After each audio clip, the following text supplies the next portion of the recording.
अस्सलामुअलैकुम वरहमतुल्लाहि वबरकातुहू। मोअज़्ज़िज़ असातिज़ा इकराम, कैसे हो आप लोग। उम्मीद और दुआ अल्लाह रब्बुल इज़्ज़त से यही है कि आप लोग सब बखैरियत होंगे। चलिए बढ़ते हैं आज की इस वीडियो की ओर।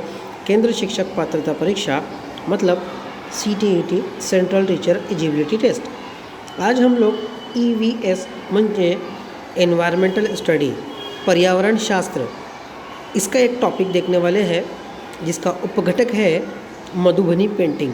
अब ये मधुबनी पेंटिंग क्या है, इसी के बारे में हम लोग आज मालूमात हासिल करने वाले हैं। मैं आपका दोस्त, आपका खादिम शाकिर शेख सर। आइए गाइस, सबसे पहले तो वेलकम है आप लोगों का मेरे इस educational YouTube channel let's crack it with Sheikh sir पर। यहाँ पर आप सबसे पहले तो मैं ये कहूँगा आप लोगों को, अगर आप लोग चैनल के ऊपर नए हैं तो प्लीज़ चैनल को सब्सक्राइब ज़रूर कर लें।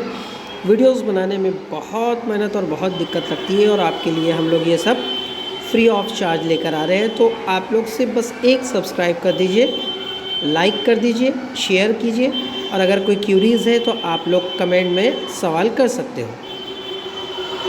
आइए बढ़ते हैं वीडियो की ओर। देखिए यहाँ पर जो आप लोग को तस्वीर दिखाई दे रही है ये मधुबनी पेंटिंग है। अब मधुबनी पेंटिंग है क्या, कैसे बनाई जाती है, कब बनाई जाती है और किस लिए बनाई जाती है, ये चीज़ें हम लोग देख लेते हैं।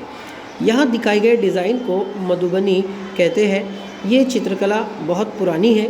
पता है इस चित्रकला का नाम मधुबनी क्यों पड़ा है? बिहार में मधुबनी नाम का एक ज़िला है। त्योहारों और खुशी के मौक़ों पर वहाँ के घर दीवार पर, आंगन में इस तरह के चित्र बनाए जाते हैं।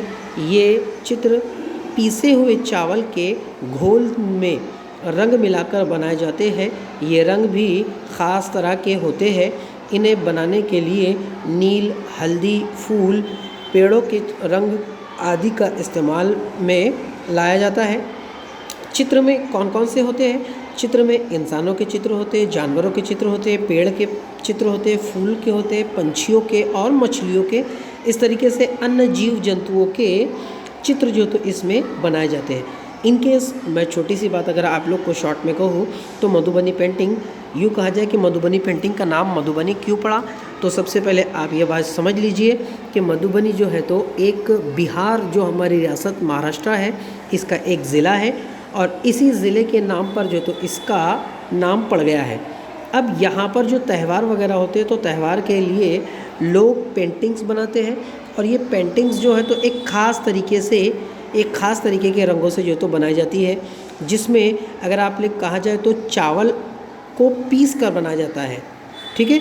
और चावल के जो पीसे हुए जो घोल होते हैं उसमें रंग मिलाए जाते हैं और वो रंग भी जो है तो बिल्कुल नेचुरल होते हैं, जो कि नील से बनाए जाते हैं, हल्दी से बनाए जाते हैं, फूलों और पेड़ों के छालों से या उनके रंगों से जो तो वो मिलकर बनाए जाते हैं।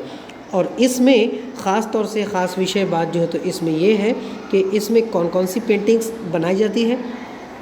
तो इंसानों की पेंटिंग्स बनाई जाती है, जानवरों की बनाई जाती है, पेड़ पौधों की बनाई जाती है, फूलों की बनाई जाती है, पंछियों की बनाई जाती है, मछलियों की बनाई जाती है।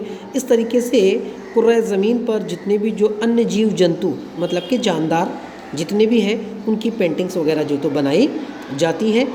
यहाँ पर जो आप लोगों को तस्वीर दिखाई दे रही है जिसे मैं हाईलाइट कर रहा हूँ, ये मधुबनी पेंटिंग है, ठीक।